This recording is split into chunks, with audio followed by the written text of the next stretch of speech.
Hey, what's up guys, Kiasa here and welcome back to my channel. And for today's video I'll be doing a basic deck building tutorial for beginners. And over here we have the 4 decks of Fire, Frost, Nature and Shadow. These are all starting cards that every one of you should have, and I'll tell you guys how to build a beginner's deck and that this deck can run any standard maps. And a good deck consists of a variety of factions in the deck, so I recommend like multicolored factions because it supports each cards very well. So for example, the Fire faction has good firepower but it lacks crowd control spells or even healing spells. So if you play a fire deck and accompanying with nature cards, the fire units can last longer as nature decks can help heal your fire troops or even crowd control the enemy units so that they will not kill your fire units very quickly. Another example is also the shadow card, Church of Negation. It's a very good defense tower, but the shadow that really lacks the spells or unit that can repair the building, which is a very bad downside. So shadow accompanying with frost would be a good idea. Frost have a lot of repair spells, units that repairs the buildings as well. So I'll go through 4 basic rules to follow for each tier in order to build a good deck. So rule number 1 is that for tier 1 units, you should try to pair it with a melee unit and a range unit. As you are starting out, you do not have a lot of card charges, so you want to really save those archer or range units to have the melee unit tank most of the damage. Yeah, so for tier 1 you should have at least one range and one melee unit to support each other, and it could help if you have a supporting spell and also a tower to go along with it.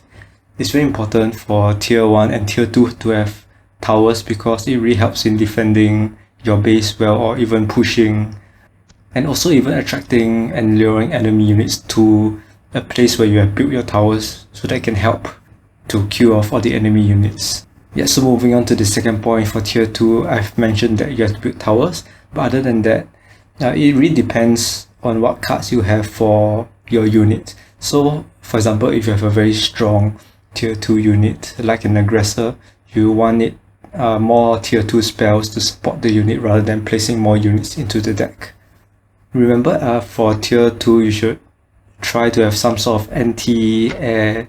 It doesn't have to be a anti-air tower, you just have to have an anti-air card. So for tier 3, it follows the general rule as tier 2, and you have to choose a unit that really complements your tier 1 and tier 2 cards in the deck. Lastly, for tier 4, you wouldn't really need a tower as your units are more than capable enough to defending well or even clearing the map pretty efficiently because of the units like the giant nymph without any need to defend your base. So if you follow these 4 basic rules of building the deck, you can most likely clear all standard maps and even clear some advanced maps depending on the type of map that you are playing. So over here I have an example of a deck that I use, or a deck that I've created, 2 decks I've created that is of a good balance. And over here you can see I have my 1 range and 1 melee Windweaver and Spearman, accompanied with a tower that attacks both air and land units. You just have to switch the tower, the toggle ability. I have a healing spell supporting my units, and also a spell that increases damage taken for enemy units. So as you see, moving on to tier 2, I have a tier 2 cannon tower, but as you can see, my only anti-air will be Windweavers. Because I have the healing spells to support my Windweavers, I do not need any more anti-air units. I also have a Curse of Oink to help disable any units that might attack my Windweaver or even my Stone Shards now that I have tier 2 to tank more of the damage. And yes, moving on to tier 3, I have the Necroblaster, which serves as a primary defender. Very good damage, but it needs the cords which my Silver Wind Lancers can give and attack enemy units while giving cost at the same time. Yes, and also a flying unit Storm Drake. Sometimes an air unit would really help a lot, a tier 3 air unit. And lastly, I have a Rifle Cultist with Offering which would give charges for a Giant Nymph. Usually when you're just starting off, you only have one charge, so this will really reduce your waiting time for another charge. Of course, Regrowth is really hands down the best healing spell. Next, I have a Frost, Fire and Nature deck. Of course, starting out with Master Archers and North cards. Imperials is an additional melee unit, very good defensive stance, reduces a lot of damage. The Resilient ability. Yes, after moving on, Frost should pair with an attack element like Shadow or Fire. In this case, I chose the Fire deck. Why you want the Eruption here is because it deals with the air units. Master Archers doesn't have a lot of firepower, so you want to have Eruption as a spell. Lava Field for ground units. Fire Stalkers to take down any buildings and structures.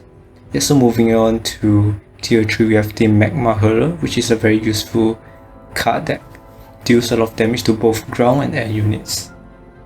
And Tremor is of course the siege unit, and as you can see, there's 2 blue Frost Orbs. Requires 2 Frost Orbs to play this card, which is why I only can have 1 Fire Orb and 2 Frost Orbs at the same time.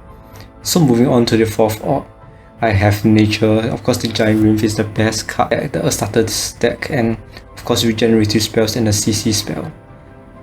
Ember Strike is to have a melee unit with dealing good damage down at the ground, and also it has the Fiery buff, which this Ember Strike could never be dazed, so you can always summon at full health.